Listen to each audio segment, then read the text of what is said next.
In India, we see a concerning increase in anti-conversion laws, hate speech, demolitions of homes and places of worship for members of minority faith communities.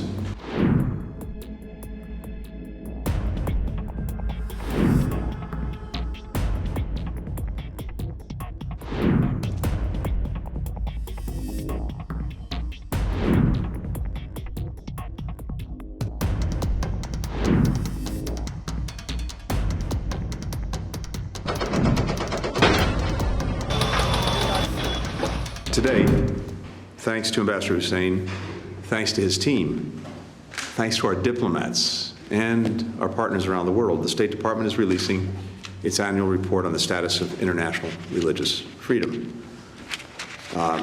This is an important day for us every year, and no less so this year. This report advances our vision for a future where everyone is able to choose and practice their beliefs, including the right not to believe or ascribe to a faith. Respecting religious freedom reinforces other rights, like the right to speak freely, to assemble peacefully, the ability to participate in politics. Protecting this universal right empowers people to express themselves, to live up to their full potential, to contribute fully to their communities. Yet today, religious freedom is still not respected for millions of people around the world. Pew Research Center recently found that government restrictions on religion had reached their highest global level since tracking began back in 2007. Today, governments around the world continue to target individuals, shutter places of worship, forcibly displace communities, and imprison people because of their religious beliefs. Some countries place restrictions on wearing certain types of religious dress. Others enforce it. In some instances, governments are reaching beyond their own borders to target individuals because of their faith and their advocacy for religious freedom.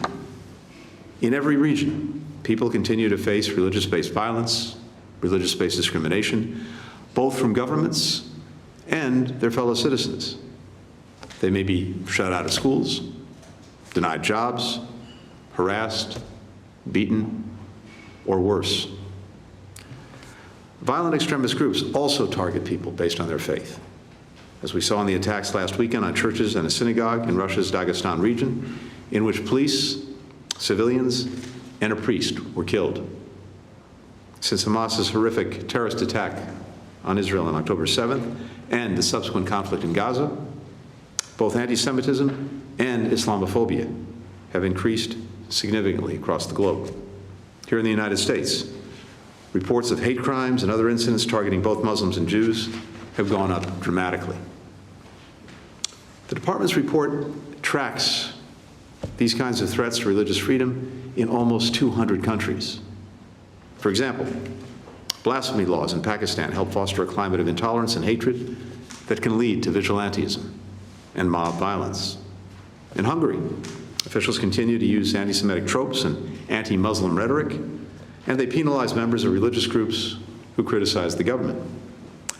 9 other European nations have laws that effectively ban some forms of religious clothing in public spaces. In India, we see a concerning increase in anti-conversion laws, hate speech, demolitions of homes and places of worship for members of minority faith communities. At the same time, people around the world are also working hard to protect religious freedom. We see that in the religious leaders advocating across the globe on behalf of the Baha'is who are being suppressed and persecuted in Iran and across the Middle East. In activists like Rushan Abbas, who's raising awareness about the genocide and crimes against humanity that China is committing against the predominantly Muslim Uyghurs in Xinjiang.